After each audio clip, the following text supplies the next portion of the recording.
آپ سن رہے ہیں کتاب کہانی۔ آج پھر ہم آپ کے لیے ایک دلچسپ سفر کا آغاز کر رہے ہیں۔ ہماری یہ ویڈیو آپ کو ایسی جگہ کی معلومات فراہم کرے گی جو بہت حیرت انگیز اور انوکھی ہے۔ برکینا فاسو یعنی راست باز لوگوں کی سرزمین سننے میں کتنا بااثر لگتا ہے نا؟ یہ صرف ایک نام نہیں، یہ ایک وعدہ ہے، ایک پہچان ہے۔ لیکن سوال یہ ہے، کیا یہ ملک واقعی اپنے نام پر پورا اتر سکا ہے؟ چلیں آج اس کی کہانی کو ذرا کھول کر دیکھتے ہیں۔ تو یہ نام آیا کہاں سے؟ بڑا دلچسپ ہے۔ یہ دو الگ الگ زبانوں سے مل کر بنا ہے۔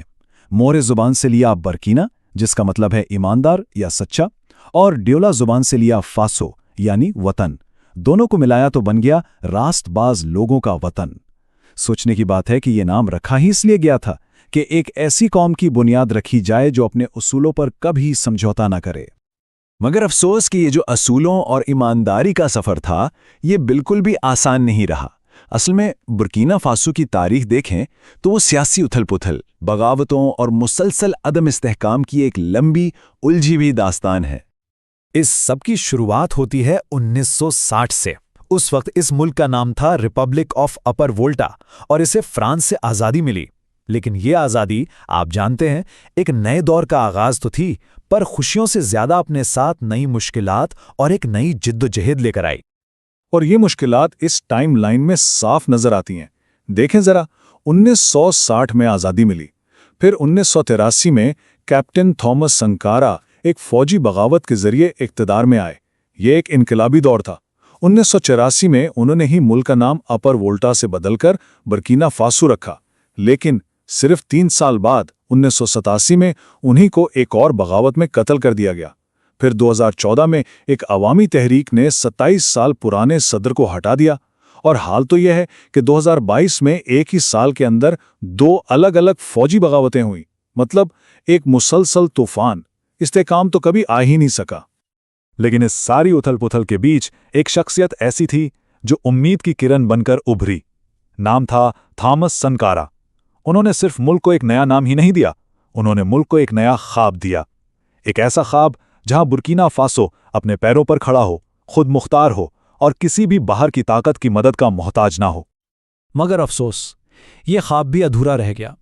1987 میں سنکارا کا قتل صرف ایک لیڈر کا قتل نہیں تھا، یہ اس پورے ویژن، اس پورے نظریے کا قتل تھا۔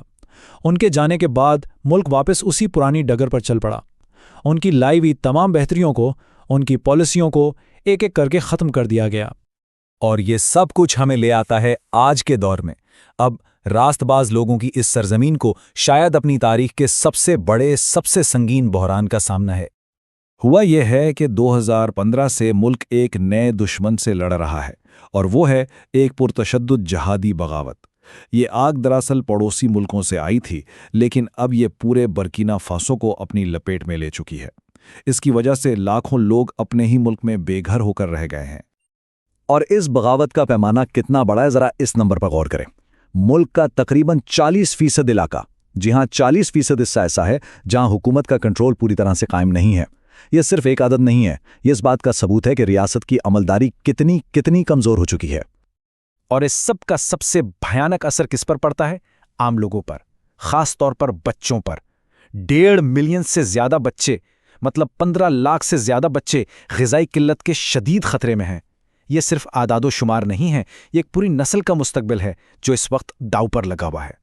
تو اب تصویر کیا بنتی ہے؟ بالکل صاف۔ ایک طرف ہے وہ بلند خیال، راست باز لوگوں کی سرزمین، ایمانداری، غیرت اور خود انحصاری کے اصول، اور دوسری طرف ہے آج کی تلخ حقیقت، جہاں بغاوت ہے، بے گھری ہے اور بھوک ہے۔ یہی آئیڈیل اور حقیقت کا فرق، یہی تضاد شاید آج برکینا فاسو کی سب سے بڑی پہچان بن چکا ہے۔ لیکن ٹھہریں، کہانی یہاں ختم نہیں ہوتی، کیونکہ ان تمام خوفناک سرخیوں کے پیچھے ایک اور برکینا فاسو بھی ہے۔ ایک ایسا ملک جہاں ان تمام مشکلات کے باوجود ثقافت زندہ ہے، لوگوں کا جذبہ زندہ ہے۔ اس بحران کے گرد کے پیچھے اس ملک کی اصل روح، اس کا دل، اس کی ثقافت میں دھڑکتا ہے، اور شاید یہی وہ طاقت ہے جس نے اس قوم کو اب تک بکھرنے نہیں دیا۔ مثال کے طور پر پورے افریقہ کا سب سے بڑا اور سب سے مشہور فلم فیسٹیول فیسپاکو یہیں ہوتا ہے۔ یہاں کا آرٹ اور کرافٹس کا میلہ SIA پورے بر اعظم میں مانا جاتا ہے۔ اور موسیقی، یہاں 60 سے زیادہ الگ الگ نسلی گروہ ہیں،